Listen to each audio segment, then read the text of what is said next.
Flowers ഇടാൻ പോവാണ്. അപ്പൊ നമ്മൾ എല്ലാ പൂക്കളാണ് നമ്മുടെ റോസപ്പൂക്കളുടെ ചുറ്റും ഇടാൻ പോകുന്നത്. വാവ്, നോക്ക്, ഇത് ഭയങ്കര ഫുൾഫിൽ ആക്കിയിട്ടില്ല കേട്ടോ. മങ്ക ഫുൾഫിൽ ആക്കാൻ റെഡി ആണോടാ നീ? എന്നാ റെഡി ആക്കടാ. അപ്പൊ നമുക്കത് ഒന്ന് സെറ്റ് ആക്കി കൊടുക്കാം അല്ലേടാ? അതെ.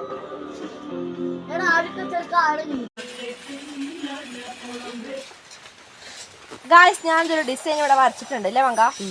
അപ്പൊ ഈ ഡിസൈൻ നമുക്ക് ഇടാൻ നോക്കുകയാണ്. ഇവിടെ ചെമ്പരത്തി കൊണ്ട് ഞാൻ എന്താ സെറ്റ് ആക്കിയിട്ടുണ്ട് കേട്ടോ. ഇനിയിപ്പം അതിന്റെ ഔട്ട്ലൈൻ എന്ത് കൊടുക്കൂടാ? ഗ്രീൻ കൊടുത്താലോ അതോ വൈറ്റ് കൊടുക്കണോ? ഉള്ളില് ഒരു കാര്യം ചെയ്യാം, ഇവിടെ ഗ്രീൻ ഇടാം. അയ്യേ വേണ്ട, കളർ ഉണ്ടാവില്ല. ഇവിടെ അപ്പുറത്ത് വൈറ്റും കൊടുക്കാം. ഗായ്സ്, നമ്മളെ മൂർത്തി പൂക്കളം റെഡി ആയിക്കൊണ്ടിരിക്കുകയല്ലേടാ?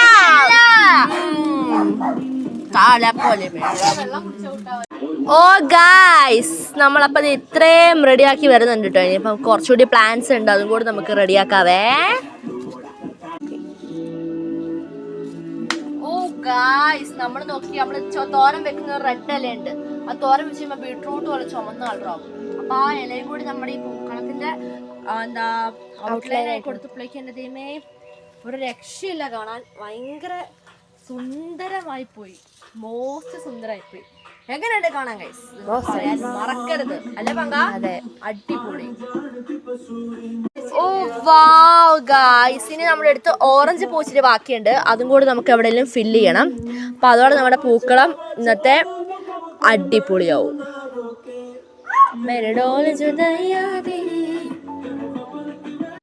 അപ്പൊ നമ്മൾ എന്താ പറയാ, ഓണം വരാൻ ഒരു മൂലം വേണമെന്നാണ് ഗൈസ്. അപ്പം ഫുള്ള് നമുക്ക് എന്താ പറയാ, നമ്മൾ ഓരോ കോർണറും അടുപ്പിച്ചടുപ്പിച്ച് പൂക്കളം ഇടണം ഈ ഡേയിൽ.